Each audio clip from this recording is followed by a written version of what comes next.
She laughed like the world had never cracked around her. Her dress caught the chandelier's light, throwing tiny reflections across the room. Like nothing inside her was broken. A glass of champagne in hand, she floated among coworkers who saw her as radiant, poised, untouchable. But then, in the middle of it all, she reached into her purse. Her fingers stopped cold. Nestled inside was a ring, plain gold, engraved with our wedding date, the one she claimed was lost 6 months ago. Next to it, a small slip of paper with just 2 words. I know. She looked up, her eyes searching the crowd like a deer surrounded by wolves. Her breath caught in her throat. Her smile vanished. That moment was the end. We had been married for 6 years. Met back in grad school.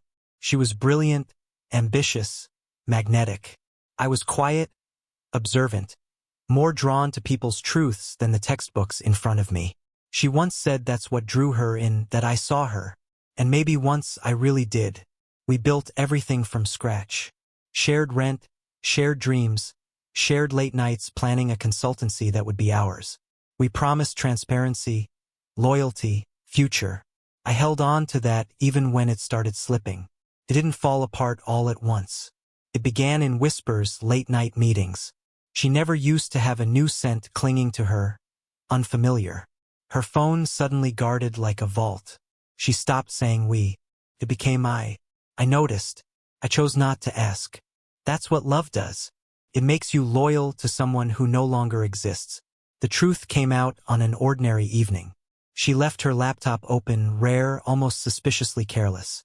I wasn't searching, but sometimes the universe drops the truth in your lap. It was an email thread between her and a coworker, Jared. Photos, hotel bookings, a grinning selfie, both tangled in sheets. My wife wearing my shirt, laughing. I didn't explode. I didn't cry. I closed the screen, poured a whiskey, and sat through the night watching shadows crawl across the floor. That was the last time I let myself feel powerless. She never knew I found out. That gave me the edge. I changed after that. Not angry, just colder, focused. I started collecting screenshots, cloud backups, texts. I hired a quiet investigator, the kind who doesn't ask questions, just delivers. I followed the digital trail, found the other apartment they rented for work, tracked visits, documented everything. And then I found the real betrayal. She wasn't just sleeping with him. She was siphoning money from our joint consultancy account, carefully padded in project invoices, redirected to a shell company registered under Jared's name. Fraud. Clear as day. I didn't confront her.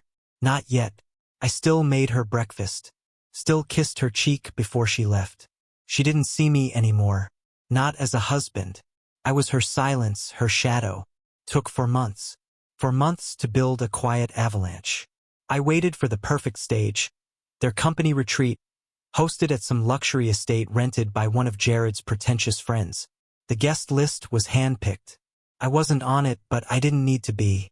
She still used the purse I bought her last Christmas. Still hadn't changed the lock. That was her mistake. While she was in the middle of playing the role, drinks in hand, laughing about her promotion, a staff member handed her the bag, polite smile, nod. Inside, the ring and the note.